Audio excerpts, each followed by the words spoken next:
ഒരു കേസ് തിരഞ്ഞെടുക്കുന്നതിന് മുൻപ് ഞാൻ എപ്പോഴും നോക്കുന്ന ചില കാര്യങ്ങളുണ്ട്. ആ അന്വേഷണത്തിന് പലവിധ കാഴ്ചപ്പാടുകളുണ്ടോ, ശക്തമായ ഇൻവെസ്റ്റിഗേഷൻ എലമെന്റുകളുണ്ടോ, അത്തരത്തിലുള്ള കാര്യങ്ങളുണ്ടോ എന്ന് നോക്കും. അങ്ങനെ തന്നെയാണ് കേസുകൾ തിരഞ്ഞെടുക്കുന്നത്. ഇന്നത്തെ കേസും അതേ രീതിയിൽ തിരഞ്ഞെടുത്തതാണ്. കേരളത്തിൽ നടന്ന വളരെ വ്യത്യസ്തമായ ഒരു കേസ്. പക്ഷേ അന്വേഷണ കാഴ്ചപ്പാടിനേക്കാൾ ഈ കേസ് തിരഞ്ഞെടുത്തതിന് മറ്റൊരു പ്രധാനപ്പെട്ട കാരണമുണ്ട്. ആ കാരണം എന്താണെന്ന് ഞാൻ ഈ വീഡിയോയുടെ അവസാനം പറയാം. ഒരു കാര്യം ഉറപ്പാണ്, നമ്മൾ ഇതുവരെയും കവർ ചെയ്ത കേരള കേസുകളിൽ പലതിലും ഫോറൻസിക് ഘടകങ്ങൾ ഉണ്ടായിരുന്നു. പക്ഷെ പൂർണ്ണമായ ഒരു അന്വേഷണ ത്രില്ലർ എന്ന തരത്തിലുള്ള കേസുകൾ വളരെ കുറവാണ്. പക്ഷേ ഇന്ന് കാണാൻ പോകുന്ന ഈ കേസ്, ഇത് ശരിക്കും നിങ്ങൾക്കൊരു ക്രൈം ത്രില്ലർ അനുഭവം നൽകും. തീർച്ചയായും നിങ്ങൾ ഇത് പിടിച്ചിരുത്തും. അതുകൊണ്ട് സ്കിപ്പ് ചെയ്യാതെ അവസാനം വരെയും കാണുക. ഈ കേസ് തുടങ്ങുന്നത് കേരളം തിരുവനന്തപുരം ജില്ലയിലെ പേട്ട എന്ന സ്ഥലത്താണ്. പേട്ട പ്രദേശത്ത് ഒരു റെയിൽവേ സ്റ്റേഷൻ ഉണ്ട്, പേട്ട റെയിൽവേ സ്റ്റേഷൻ. ആ സ്റ്റേഷന് ചുറ്റുപാടും പല വീടുകളുണ്ട്, ഒരു റെസിഡൻഷ്യൽ ഏരിയ. പക്ഷേ വീടുകൾ നമ്മുടെ നാട്ടിലേതുപോലെ ഒന്നിനൊന്ന് ചേർന്നല്ല ഉള്ളത്.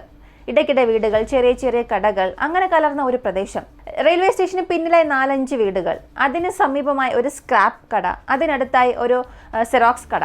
ഇങ്ങനെ വീടുകളും കടകളും ചേർന്ന രീതിയിൽ ആ പ്രദേശത്ത് പ്രവേശിക്കാൻ റെയിൽവേ സ്റ്റേഷനിൽ നിന്നും പുറത്തു കടന്നാൽ ഒരു ഇടുങ്ങിയ വഴിയുണ്ട്. ആ വഴിയിലൂടെ നടന്നാൽ ഈ പ്രദേശത്തേക്ക് എത്താം. അത്തരം ഒരു സ്ഥലത്താണ് ഒരാൾ താമസിക്കുന്നത്. അയാളുടെ പ്രധാനപ്പെട്ട ജോലി ആ റെയിൽവേ സ്റ്റേഷനിൽ ലോട്ടറി ടിക്കറ്റുകൾ വിൽക്കുന്നതാണ്. എല്ലാ ദിവസവും രാവിലെ വീട്ടിൽ നിന്നും പുറപ്പെടണം. ഉച്ചയ്ക്ക് കനത്ത വെയിലത്ത് അലഞ്ഞ് തിരിഞ്ഞ് ലോട്ടറി ടിക്കറ്റുകൾ വിൽക്കണം. ശേഷം ഉച്ചയ്ക്ക് വീട്ടിലെത്തി ഭക്ഷണം കഴിച്ച് അല്പം വിശ്രമിക്കണം. പിന്നീട് വീണ്ടും വൈകുന്നേരം ലോട്ടറി വിൽക്കാൻ പോകണം. 2007 ഓഗസ്റ്റ് മാസം 13-ാം തീയതിയും അതുപോലെ തന്നെയായിരുന്നു. റെയിൽവേ സ്റ്റേഷനിൽ നിന്നും ആ ഇടുങ്ങിയ വഴിയിലൂടെ വീട്ടിലേക്ക് പോയി. വീടിന്റെ വാതിലിനടുത്ത് ഒരു ജനലുണ്ട്. സാധാരണയായി അവൻ ആ ജനൽക്കൽ നിന്ന് അമ്മയെ വിളിക്കും, അമ്മേ വാതിൽ തുറക്കൂ എന്ന്. വീട്ടിൽ കോളിംഗ് ബെല്ലൊന്നുമില്ല. അന്നത്തെ ദിവസവും പതിവ് പോലെ വിളിച്ചു. എന്നിട്ട് അവൻ ആ വാതിൽക്കൽ ഇരുന്നു. സാധാരണ അമ്മ ഉടൻ തന്നെ വാതിൽ തുറക്കും. പക്ഷേ അന്നത്തെ ദിവസം അമ്മ വാതിൽ തുറന്നില്ല. വീണ്ടും ജനലിനരികിലേക്ക് പോയി. അമ്മ എനിക്ക് വിശക്കുന്നു, പെട്ടെന്ന് വാതിൽ തുറക്കൂ എന്ന് പറഞ്ഞു. പക്ഷെ അമ്മ വാതിൽ തുറന്നില്ല.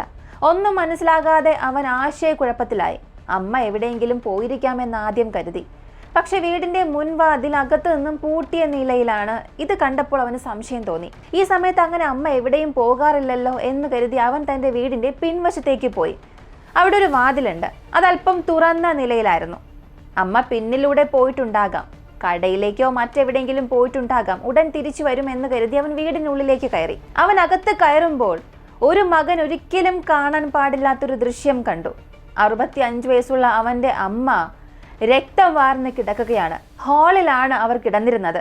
തലയിൽ ഭീകരമായ പരിക്ക്, അമിതമായ രക്തസ്രാവം, ഇതിനകം തന്നെ മരിച്ചിട്ടുണ്ട്. അത്തരമൊരു അവസ്ഥയിൽ അമ്മയെ കണ്ടാൽ ഏതൊരു മകനും എന്ത് ചെയ്യും? നിലവിളിക്കും, സഹായം ചോദിക്കും. അവനും അത് തന്നെയാണ് ചെയ്തത്. ഉടൻ അയൽവാസികൾ ഓടിയെത്തി. അവർ അകത്ത് കയറി ആ സ്ത്രീയുടെ അവസ്ഥ കണ്ടപ്പോൾ എല്ലാവരും ഞെട്ടിത്തരിച്ചു നിന്നുപോയി. ആ ആളുകൾക്കിടയിലെ ചിലർ അടുത്തുള്ള പോലീസ് സ്റ്റേഷനിൽ വിവരം അറിയിച്ചു. അല്പസമയത്തിനുള്ളിൽ പോലീസുകാർ സ്ഥലത്തെത്തി. ആദ്യം അവർ കുറ്റകൃത്യ സ്ഥലം പരിശോധിച്ചു. ഫോറൻസിക് ടീം വരുന്നതിന് മുൻപ് അടിസ്ഥാന പരിശോധനകൾ നടത്തണം. കുറ്റകൃത്യം നടന്ന ആ സ്ഥലം നോക്കിയപ്പോൾ തന്നെ അതൊരു ക്രൂര കൊലപാതകമാണെന്ന് വ്യക്തമായി. ഇനി കൊലപാതകം നടത്തിയത് എങ്ങനെയെന്നറിയണ്ടേ? നമ്മുടെ വീടുകളിലൊക്കെ പഴയ കാലത്തുള്ള ഒരു അരക്കല്ലുണ്ടാകുമല്ലോ, മാവ് അരയ്ക്കാൻ ഉപയോഗിക്കുന്ന കല്ല്. അതിന് മുകളിലുള്ള കല്ലെടുത്ത് ആ സ്ത്രീയുടെ തലയിൽ തന്നെ അടിച്ചിട്ടുണ്ട്. അത്രയും ശക്തമായി അടിച്ചതിനാൽ തലച്ചോറിന്റെ ഒരു ഭാഗം തകർന്നിട്ടുണ്ട്. അമിതമായ രക്തസ്രാവം, അത്യന്തം ക്രൂരമായ ഒരു കൊലപാതകം. പോലീസിന് ഒറ്റ നോട്ടത്തിൽ തന്നെ മനസ്സിലായി. ഒരു തവണ തന്നെ അടിച്ചിട്ടുണ്ട്, പക്ഷെ അപ്പൊ തന്നെ അവർ മരിച്ചുവെന്ന്. ഇപ്പൊ പോലീസ് ശ്രദ്ധിച്ചതെന്താണെന്ന് അറിയണ്ടേ? വീടിന്റെ മുൻവാതിൽ അകത്തു നിന്നും പൂട്ടിയ നിലയിൽ, ബലപ്രയോഗത്തിന്റെ അടയാളങ്ങൾ ഒന്നും ഇല്ല. പിൻവാതിൽ മാത്രമാണ് തുറന്നിരിക്കുന്നത്. അതായത് കൊലയാളി പിന്നിലൂടെ കയറിയിരിക്കാം എന്ന് കരുതി. അല്പസമയത്തിനകം ഫോറൻസിക് വിദഗ്ധർ അവിടെ എത്തി. അവർ ആ സ്ഥലത്തെ സൂക്ഷ്മമായി പരിശോധിച്ചു. ആ പരിശോധനയിൽ ഈ കേസിൽ ആദ്യമായി വളരെ പ്രധാനപ്പെട്ട ഒരു തെളിവ് ലഭിച്ചു. ആ അരക്കല്ലിൽ ഒരു വിരലടയാളം കണ്ടെത്തി. അത് പരിശോധിച്ചപ്പോൾ അത് കൊല്ലപ്പെട്ട സ്ത്രീയുടേതല്ല, അവരോടൊപ്പം താമസിക്കുന്ന മകന്റേതും അല്ല. ആ വീട്ടിൽ താമസിക്കുന്നത് ഈ 2 പേരുമാണ്. അതിനു പുറമെ മൂന്നാമത് ഒരാളുടെ വിരലടയാളം അവിടെ കണ്ടെത്തി. അതും കൊലപാതകത്തിന് ഉപയോഗിച്ച അരക്കല്ലിൽ തന്നെ. അതിനാൽ അത് കൊലയാളിയുടെ വിരലടയാളം ആയിരിക്കാം എന്നുള്ളതിന് വലിയ സാധ്യതയുണ്ടെന്ന് പോലീസ് കരുതി. അതിനുശേഷം മുഴുവൻ വീട് പരിശോധിച്ചെങ്കിലും മറ്റൊരു തെളിവും ലഭിച്ചില്ല. പക്ഷേ ഈ രക്തക്കറ ഉണങ്ങിയ ഒരു അവസ്ഥ നോക്കിയപ്പോൾ ഈ കൊലപാതകം അരമണിക്കൂർ മുതൽ 1 മണിക്കൂറിനുള്ളിൽ നടന്നിരിക്കാം എന്ന് പോലീസ് തീരുമാനിച്ചു.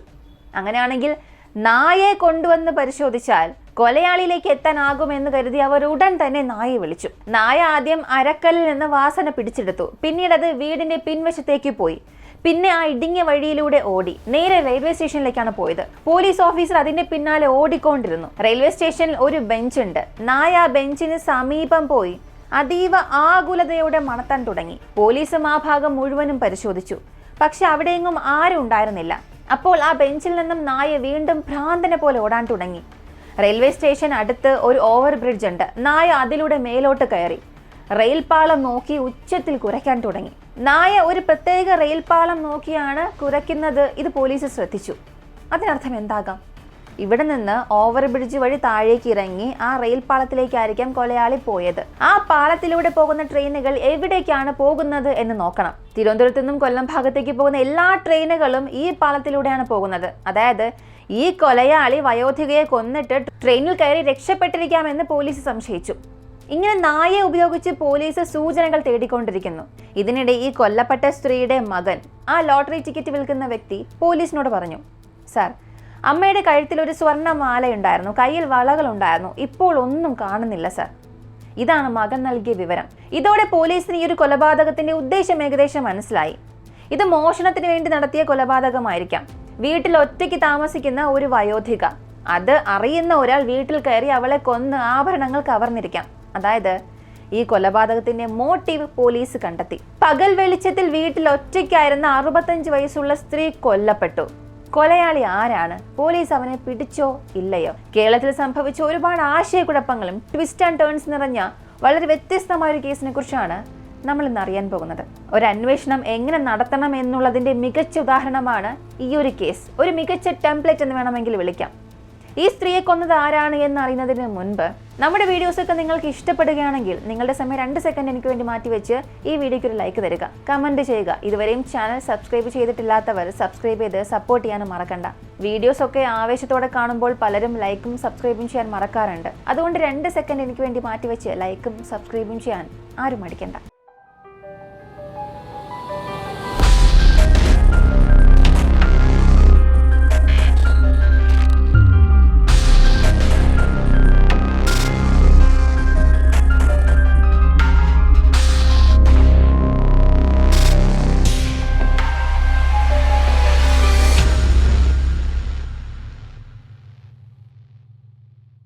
കൊല്ലപ്പെട്ട സ്ത്രീയുടെ പോസ്റ്റ്മോർട്ടം നടത്തിയ ഡോക്ടർ പറഞ്ഞത് ആ അരക്കല്ല് ഉപയോഗിച്ച് തലയിൽ ശക്തമായ ഒരടി അടിച്ചിട്ടുണ്ട്. ആ ഒരടിയിൽ തന്നെയാണ് മരണവും സംഭവിച്ചത്. ഒന്ന് ചിന്തിച്ചു നോക്കുക. അത്രയും ഭാരമുള്ള ഒരു അരക്കല്ല് എടുത്ത് ഒരു സ്ത്രീയെ ഒറ്റയടിക്ക് കൊന്നു എന്ന് പറഞ്ഞാൽ ആ വ്യക്തി എത്ര ശക്തനായിരിക്കണം? അതായത് ശരീരഘടന അനുസരിച്ച് ശക്തമുള്ള ബലമുള്ള ഒരാളായിരിക്കാനുള്ള സാധ്യത കൂടുതലാണ്. അതാണ് ഫോറൻസിക് വിദഗ്ധരും പാത്തോളജിസ്റ്റും പറഞ്ഞത്. ഇപ്പോൾ പോലീസ് അന്വേഷണത്തിന്റെ പ്രാരംഭഘട്ടത്തിലാണ്. അവരാദ്യം പരിശോധിച്ചത് ആ പ്രദേശത്ത് CCTV ക്യാമറകൾ ഉണ്ടോ എന്ന്.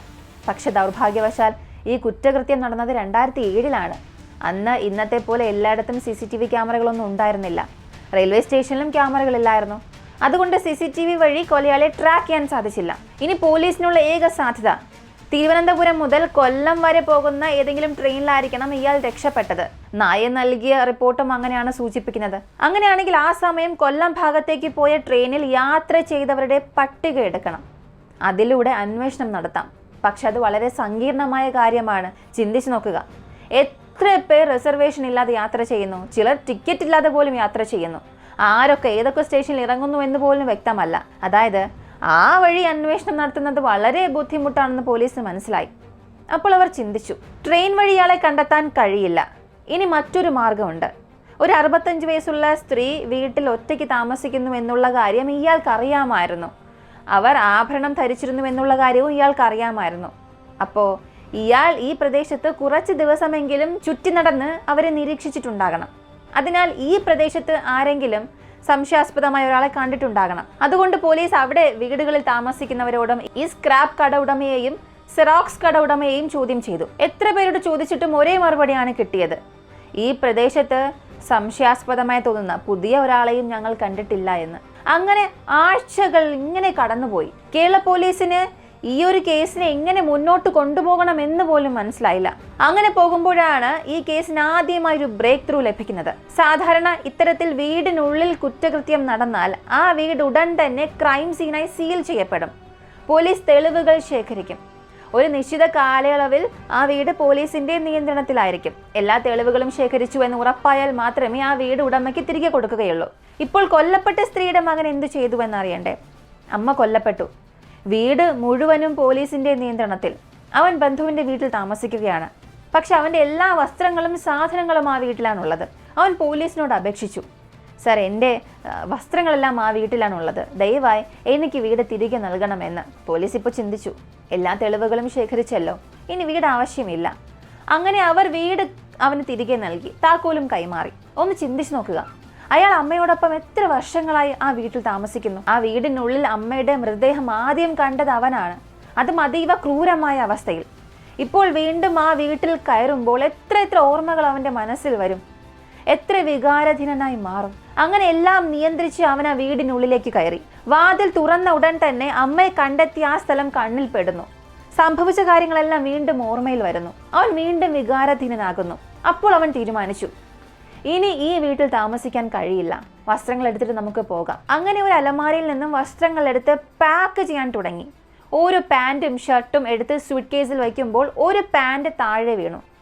അതെടുക്കാനായി കുനിഞ്ഞപ്പോൾ കിടക്കയുടെ അടിയിലേക്ക് അവൻ കൈ നീട്ടി. അപ്പോഴാണ് അവൻ ശ്രദ്ധിച്ചത്, കിടക്കയ്ക്കടിയിൽ മറ്റൊരു ജീൻസ് പാൻറ് കിടക്കുന്നു. ആ പാൻറ് അവൻ ഇതുവരെ കണ്ടിട്ടില്ല, അത് അവൻ്റേതല്ല. അവൻ അമ്പരന്ന് പോയി. താൻ മാത്രമല്ല ഇവിടെ ജീൻസ് ധരിക്കുന്നത്, പിന്നെ ഈ പാൻറ് ഇവിടെ എങ്ങനെ വന്നു? കിടക്കയുടെ അടിയിലേക്ക് തള്ളിയിട്ട നിലയിലായിരുന്നു അത്. പുറത്തെടുത്ത് നോക്കിയപ്പോൾ ആ പാൻറ് മുഴുവനും രക്തക്കറ. ഇതോടെ അവന് കാര്യങ്ങളുടെ ഗൗരവം മനസ്സിലായി. ഉടൻ പോലീസിനെ വിളിച്ചു. പോലീസും ഫോറൻസിക് സംഘവും സ്ഥലത്തെത്തി. ആ പാൻറിനെ പ്രധാനപ്പെട്ട ഒരു തെളിവായി കൈപ്പറ്റി. സർ, ഇത് എൻ്റേതല്ല എന്നവൻ പറഞ്ഞു. രക്തക്കറയുള്ള ആ ജീൻസ് പാൻറ് കൊലയാളിയുടേതായിരിക്കുമോ എന്ന് കരുതാം. കൊലയാളി ജീൻസ് ധരിച്ച് വീട്ടിലേക്ക് കയറി. സ്ത്രീയുടെ തലയിലടിച്ചു കൊന്നു. രക്തം പാൻറിൽ പടർന്നു. പകൽ വെളിച്ചത്തിൽ രക്തം പറ്റിയ പാൻറ് പുറത്തു പോയാൽ ആളുകൾക്ക് സംശയം തോന്നും. അതിനാൽ അവൻ അത് മാറ്റി ഇവിടെ തന്നെ ഇട്ടിട്ടുണ്ടാകാം. പോലീസിന് കിട്ടാതിരിക്കാനായി കിടക്കയുടെ അടിയിൽ ഒളിപ്പിച്ചിരിക്കാം. അതിനാൽ ഇത് കൊലയാളി ധരിച്ച പാൻറ് ആയിരിക്കാനുള്ള സാധ്യത വളരെ കൂടുതലാണ്. ഫോറൻസിക് പരിശോധനയിൽ ആദ്യം ചെയ്തത് പാൻറിന്റെ രക്തക്കറ പരിശോധിച്ചു. പരിശോധനാ ഫലം ആ രക്തം കൊല്ലപ്പെട്ട സ്ത്രീയുടേതാണ്. ഇതോടെ സംശയം ഉറപ്പായി, കൊലയാളി ധരിച്ച പാൻറ് തന്നെയാണിത്. ഇപ്പോൾ പാൻറിന്റെ പോക്കറ്റുകൾ മുഴുവൻ പരിശോധിച്ചു. അതിൽ നിന്നും 3 പ്രധാനപ്പെട്ട തെളിവുകൾ കിട്ടി. ഒരു മാച്ച് ബോക്സ്, ഒരു ബീഡി പാക്കറ്റ്, ഒരു സിനിമ ടിക്കറ്റ്. ഇതിൽ നിന്നും എന്ത് മനസ്സിലാക്കാം? കൊലയാളിക്ക് ബീഡി വലിക്കുന്ന ശീലം ഉണ്ടായിരുന്നു. കൂടാതെ അവനൊരു സിനിമ കണ്ടിട്ടുണ്ട്. സിനിമ ടിക്കറ്റ് പരിശോധിച്ചപ്പോൾ അത് ഓഗസ്റ്റ് മാസം 12-ാം തീയതിയുടേതാണ്. അതായത് കൊലപാതകത്തിന് മുൻ ദിവസം. ഓഗസ്റ്റ് 12-ന് അവൻ സിനിമ കണ്ടു. ഓഗസ്റ്റ് 13-ന് കൊലപാതകം നടത്തി. പക്ഷെ ഇവിടെ വലിയൊരു ട്വിസ്റ്റ് ഉണ്ട്. ആ സിനിമാ തിയേറ്റർ കേരളത്തിലല്ല, തമിഴ്നാട്ടിലെ നാഗർകോവിലാണ്. തെളിവുകൾ സൂചിപ്പിക്കുന്നത് അവൻ നാഗർകോവിലിലെ ഒരു തിയേറ്ററിൽ നിന്നും സിനിമ കണ്ടുവെന്നാണ്. ഇതുവരെയും കൊലയാളി കേരളത്തിൽ നിന്നുള്ളവനായിരിക്കാം എന്ന് വിചാരിച്ചിരുന്ന പോലീസിന് ഇപ്പോൾ ഒരു സംശയം തോന്നി, അവൻ ഒരു പക്ഷേ തമിഴ്നാട്ടുകാരനാണോ എന്ന്. അങ്ങനെ അവർ നേരെ നാഗർകോവിലെ തിയേറ്ററിലേക്ക് പോകുന്നു. ഓഗസ്റ്റ് മാസം 12-ന് ആ തിയേറ്ററിൽ ഏതൊക്കെ സിനിമകളാണ് ഓടിയത്, ഏത് ഷോസ് ഉണ്ടായിരുന്നു, ഈ ടിക്കറ്റ് വാങ്ങിയ ആളെ ആരെങ്കിലും ഓർക്കുന്നുണ്ടോ, ഇതൊക്കെ പരിശോധിക്കാനായിരുന്നു അവർ പോയത്. ഇന്നത്തെ കാലത്തായിരുന്നെങ്കിൽ കാര്യങ്ങൾ വളരെ എളുപ്പമായേനെ. CCTV ക്യാമറകളുണ്ട്, ഓൺലൈനായി ബുക്ക് ചെയ്യുന്നുണ്ട്, ആരാണ് ടിക്കറ്റ് വാങ്ങിയത് ട്രാക്ക് ചെയ്യാൻ വളരെ എളുപ്പമാണ്. പക്ഷെ 2007 അങ്ങനെ ആയിരുന്നില്ല. തിയേറ്ററുകളിൽ CCTV ഉണ്ടായിരുന്നില്ല, ഓൺലൈൻ ബുക്കിംഗ് വ്യാപകമായിരുന്നില്ല. അതിനാൽ ഒരു സിനിമ ടിക്കറ്റ് മാത്രം പിടിച്ചു വെച്ചിട്ട് ഒരു വ്യക്തിയെ കണ്ടെത്തുക വളരെ ബുദ്ധിമുട്ടാണ്. പോലീസ് തിയേറ്ററിലെ സ്റ്റാഫിനെയും മാനേജറെയും എല്ലാം ചോദ്യം ചെയ്തു. അവരെല്ലാം പറഞ്ഞ മറുപടി ഒന്നാണ്, സർ, ഈ ടിക്കറ്റ് ഈ തിയേറ്ററിലെ ആ ഷോയ്ക്കാണ് വിറ്റത്, പക്ഷെ ആരാണ് വാങ്ങിയതെന്ന് പറയാൻ കഴിയില്ല. ആയിരക്കണക്കിന് ആളുകൾ സിനിമ കാണാൻ വരും, ഓരോരുത്തരെയും ഓർക്കാൻ കഴിയില്ലല്ലോ. അങ്ങനെ ആ ദിശയും ഒരു ഡെഡ് എൻഡായി മാറി. കേരള പോലീസ് ലഭ്യമായ തെളിവുകൾ ഉപയോഗിച്ച് പരമാവധി ശ്രമിച്ചു. എങ്കിലും കൊലപാതകം നടത്തിയ വ്യക്തിയെ കണ്ടെത്താനായില്ല. ദിവസങ്ങൾ ആഴ്ചകളായി, ആഴ്ചകൾ മാസങ്ങളായി, മാസങ്ങൾ വർഷങ്ങളായി. വർഷങ്ങൾ കഴിഞ്ഞിട്ട് കൂടിയും പകൽ വെളിച്ചത്തിൽ വീട്ടിൽ കയറി ഒരു വയോധികയെ കൊന്ന ആ വ്യക്തിയെ തിരിച്ചറിയാൻ കഴിഞ്ഞില്ല. കേസ് മുഴുവനായും ഒരു കോൾഡ് കേസായി മാറി. ചില വർഷങ്ങൾക്ക് ശേഷം ഈ ഒരു കേസ് കേരള പോലീസിൽ നിന്നും ക്രൈം ബ്രാഞ്ചിലേക്ക് മാറ്റി. ഈ കേസ് ക്രൈം ബ്രാഞ്ചിലേക്ക് പോകുമ്പോൾ മുൻപുള്ള എല്ലാ തെളിവുകളും കൈമാറും. ഇപ്പോൾ ഈ കേസിലുള്ള തെളിവുകൾ എന്തൊക്കെയാണ്? കൊലപാതകത്തിന് ഉപയോഗിച്ച അരക്കല്ല്, അതിലെ വിരലടയാളം, പിന്നീട് രക്തക്കറയുള്ള ആ ജീൻസ് പാന്റ്, അതിന്റെ പോക്കറ്റിൽ നിന്നും കിട്ടിയ matchbox beedi packet, cinema ticket, ഇവയെല്ലാം ക്രൈംബ്രാഞ്ചിന് കൈമാറി. ക്രൈംബ്രാഞ്ചിൽ കൃഷ്ണകുമാർ എന്ന ഒരു കഴിവുള്ള പോലീസ് ഓഫീസർ ഉണ്ടായിരുന്നു. ഈ കേസ് യഥാർത്ഥത്തിൽ പരിഹരിക്കാൻ പോകുന്നത് ഇദ്ദേഹമാണ്. അദ്ദേഹം എല്ലാ തെളിവുകളും വീണ്ടും പരിശോധിച്ചു. ഒരു അന്വേഷണത്തിൽ തെളിവുകളെല്ലാം ഒന്ന് തന്നെയാണ്, പക്ഷേ ഓരോ ഓഫീസറുടെയും കാഴ്ചപ്പാടുകൾ വ്യത്യസ്തമായിരിക്കും. ആ കാഴ്ചപ്പാടാണ് കേസ് പരിഹരിക്കുന്നത്. ഒരാൾ 360 ഡിഗ്രി ത്രികോണത്തിൽ തെളിവുകൾ നോക്കിയാൽ ഓരോ തെളിവും പുതിയ കഥകൾ പറയാൻ തുടങ്ങും. ഇപ്പോൾ കൊലയാളിയുടെ ആ രക്തക്കറയുള്ള ജീൻസ് പാന്റ് നമ്മുടെ കൈവശമുണ്ട്. കൃഷ്ണകുമാറിന് ഇപ്പോൾ ഒരു ചിന്ത വന്നു. ഇതുവരെയും ആരും ചിന്തിക്കാത്തൊരു കാര്യം. കൊലയാളിയുടെ ജീൻസിൽ രക്തം പറ്റിയിട്ടുണ്ട്, അതുകൊണ്ടാണ് അവനത് മാറ്റിയത്. അപ്പോൾ ചോദ്യം, അവൻ മാറ്റിയ ശേഷം ഏത് ജീൻസ് ധരിച്ചിട്ട് പോയിട്ടുണ്ടാകും? ഉത്തരം അവിടെ വ്യക്തമാണ്. കൊല്ലപ്പെട്ട സ്ത്രീയുടെ മകന്റെ ജീൻസ് തന്നെയാണ് ധരിച്ചിരിക്കണം. പോലീസ് മകനെ വീണ്ടും വിളിച്ചു. നീ വസ്ത്രങ്ങൾ എടുക്കാൻ പോകുമ്പോൾ നിന്റെ ഏതെങ്കിലും ജീൻസ് കാണാതായതായി തോന്നിയോ? അവൻ പറഞ്ഞു, അതെ സർ, ഞാൻ ധരിച്ചിരുന്ന ഒരു നീല ജീൻസ് കാണാനില്ല എന്ന്. ഇതോടെ കാര്യങ്ങൾ വ്യക്തമായി. കൊലയാളി തന്റെ ജീൻസ് മാറ്റി അവിടെ ഉപേക്ഷിച്ചു. എന്നിട്ട് മകന്റെ ജീൻസ് ധരിച്ചിട്ട് പുറത്തേക്ക് പോയി. ഇത് ചെറിയൊരു സൂചന മാത്രമായിരുന്നാലും അദ്ദേഹം അടുത്തുള്ള തെരുവുകളിലെ ആളുകളോട് ചോദ്യം ചെയ്തു, നീല ജീൻസ് ധരിച്ച ഒരാളെ ഈ ഭാഗത്ത് എവിടെയെങ്കിലും കണ്ടോ എന്ന്. എന്നാലും വലിയ പുരോഗതി ഒന്നും ഉണ്ടായില്ല. ജീൻസിലൂടെയും ഒന്നും കണ്ടെത്താനായില്ല. സിനിമ ടിക്കറ്റും സഹായിച്ചില്ല. ഇപ്പൊ പോക്കറ്റിലുണ്ടായിരുന്ന മറ്റ് 2 വസ്തുക്കൾ, മാക്സ് ബോക്സ്, ബീഡി പാക്കറ്റ്. ഈ കൃഷ്ണകുമാർ എന്ന ഓഫീസർ ഇപ്പോൾ ചെയ്തത്, ഈ മാക്സ് ബോക്സിന്റെ ബ്രാൻഡ് നെയിം നോക്കുന്നു, ബീഡിയുടെ ബ്രാൻഡ് നെയിം നോക്കുന്നു. മാക്സ് ബോക്സും ഒരു പ്രത്യേക ബ്രാൻഡായിരുന്നു, ഉദാഹരണത്തിന് കിസാൻ, അങ്ങനെ ഒരു പേര്. ബീഡിയും ഒരു പ്രത്യേക ബ്രാൻഡായിരുന്നു, സൈദ് പോലൊരു പേര്. ഇവ സാധാരണ കാണുന്ന ബ്രാൻഡുകളെ അല്ല. അദ്ദേഹം ചിന്തിച്ചു, ബീഡി പാക്കറ്റിൽ നിന്നും ഒരൊറ്റ ബീഡി മാത്രമാണ് ഉപയോഗിച്ചിരിക്കുന്നത്, മാക്സ് ബോക്സിൽ നിന്നും ചിലത് മാത്രമേ ഉപയോഗിച്ചിട്ടുള്ളൂ. അതായത് ഒരാൾ അടുത്തിടെ ഒരു കടയിൽ നിന്നും ഈ രണ്ടും ഒരുമിച്ച് വാങ്ങിയിരിക്കാം. അതുകൊണ്ട് ആ പ്രദേശത്തെ എല്ലാ ചെറിയ കടകളിലും പോലീസ് പോയി ചോദ്യം ചെയ്യാൻ തുടങ്ങി. ഈ ബ്രാൻഡിന്റെ മാക്സ് ബോക്സും ഈ ബ്രാൻഡിന്റെ ബീഡിയും ഒരുമിച്ച് ആരെങ്കിലും വാങ്ങിയിട്ടുണ്ടോ എന്ന്. അന്വേഷണം അങ്ങനെ പുതിയ ദിശയിലേക്ക് നീങ്ങാൻ തുടങ്ങി. അവസാനം ഈ മാക്സ് ബോക്സും ബീഡി പാക്കറ്റും ഉപയോഗിച്ച് പോലീസിന് ഈ ഒരു കേസ് പരിഹരിക്കാൻ സാധിച്ചോ? കൊലയാളിയെ കണ്ടെത്തിയോ? കൊലയാളി ആരാണ്? അവൻ എന്തിനാണ് കൊന്നത്? പോലീസിന്റെ ഇൻവെസ്റ്റിഗേഷന്റെ അവസാനം കണ്ടെത്തി ഞെട്ടിപ്പിക്കുന്ന തെളിവുകൾ എന്തെല്ലാം? ഇവയെല്ലാം ഈ കേസിന്റെ 2ാം ഭാഗത്തിലൂടെ നമുക്ക് കാണാം.